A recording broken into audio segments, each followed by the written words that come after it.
Hello everyone, welcome to my YouTube channel. আজকের আমি দেখাবো আপনাদের আমার simple honest skin care routine. কোনো ফিল্টার লাগানো নেই, দেখতেই পাচ্ছেন। চলুন শুরু করা যাক। প্রথমে আমি আমার ফেস থেকে শুরু করব। প্রথমে নিয়ে নিয়েছি মামা আর্থের অ্যালোভেরা জেল। আপনারা যে কোনো ভালো অ্যালোভেরা জেল ইউজ করতে পারেন। এখানে নিয়েছি একটা ফেস রেজার, এটা ব্রনজনের ফেস রেজার। প্রথমে আমি ভালো করে অ্যালোভেরা জেলটা মুখে অ্যাপ্লাই করে নেব ইভেনলি। একদমই কাঞ্জুসি করবেন না, ভালোভাবেই লাগাবেন। তারপরে আমি ভালো করে গ্লাইড করে নেব। দেখুন আমার মুখে ভীষণ লোম, আমার প্রতি সপ্তাহে করতেই হয়। ঠিক আছে, আপনারা যারা ভাবছেন যে হয়তো রেজার দিয়ে মুখে লোম তুললে হয়তো যে আরও বেশি গ্রোথ বেড়ে যাবে, বড় বড়, এরকম কিছুই হয় না। যার যেমন গ্রোথ ঠিক ততটাই থাকে। দেখুন আমার ভালোই হেয়ার রিমুভ হয়েছে। তারপর আমি সব গোটা মুখেই অ্যাপ্লাই করে নেবো, কপালেও করে নেবো। ওকে, আমার অল ডান। নাও আমি ফেস ওয়াশ দিয়ে মুখটা ভালো করে ধুয়ে নেব।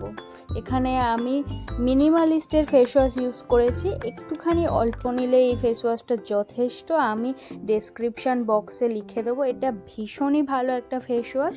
হয়তো ফোম হয় না, কিন্তু ভীষণ ভালো, আপনারা ইউজ করলে বুঝতে পারবেন। এখানে আমি ইউজ করেছি ফক্সটেলের স্কিন রেডিয়েন্ট মাস্ক। আপনারা যে কোনো ভালো মাস্ক ইউজ করতে পারেন, কিন্তু আমার এটা ফেভারিট, মানে ভীষণই ফেভারিট যাকে বলে। এর স্মেল আমার ভীষণ ভালো লাগে, যখন ইউজ করি আমার ভীষণ রিফ্রেশিং লাগে। এটা বেশ দেখতেও ভীষণ সুন্দর। এর সঙ্গে স্প্যাচুলা আছে, এটা দিয়ে ভালো করে আমি মুখে ইভেনলি অ্যাপ্লাই করে নেব। ঠিক এইভাবে আমার গোটা মুখে অ্যাপ্লাই করা হয়ে গেছে। এবার আমি 15 মিনিটের মুখে রেখে দেবো, দেন আমি ধুইব।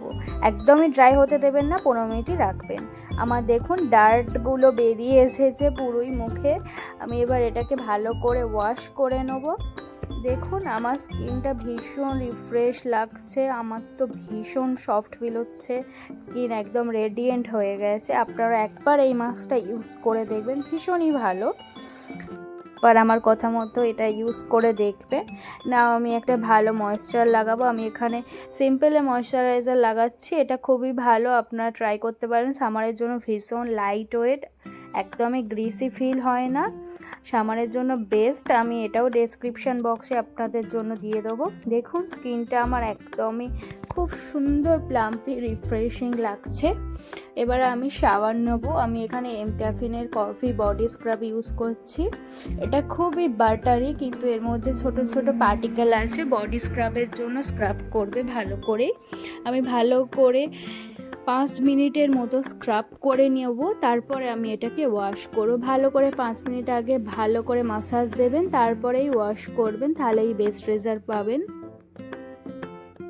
ঠিক এইভাবেই তারপরে আমি সাবান দিয়ে ভালো করে ধুয়ে নিয়েছি। দেখুন আমার পায়েও ভীষণ হেয়ার গ্রোথ হয়, তো আমি ভালো করে সাবান দিয়ে, আপনারা চাইলে যে কোনো শেভিং ক্রিমও দিতে পারেন, আমি এখানে সাবান দিয়েই তুলছি। দেখুন স্মুথলি গ্লাইড হয়ে যাচ্ছে। অবশ্যই সাবান বা শেভিং ওয়াশ যাই বলুন দিয়ে তুলবেন, সোজাসুজি তুলতে যাবেন না কিছু ছাড়া, তাহলে স্কিন একদমই বাজে হয়ে যাবে।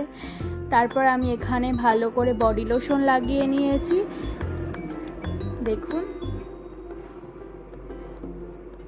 আমার সব ডান।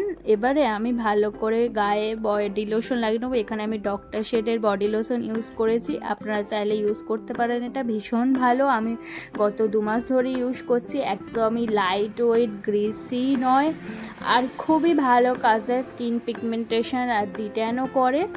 সাথে আমি ভাদির লিপ বাম ইউজ করেছি এখানে। আমার সব ডান। আমার ভিডিওটা কেমন লাগলো অবশ্যই আমাকে কমেন্টে জানাবেন। লাইক অ্যান্ড সাবস্ক্রাইব করতে অবশ্যই ভুলবেন না।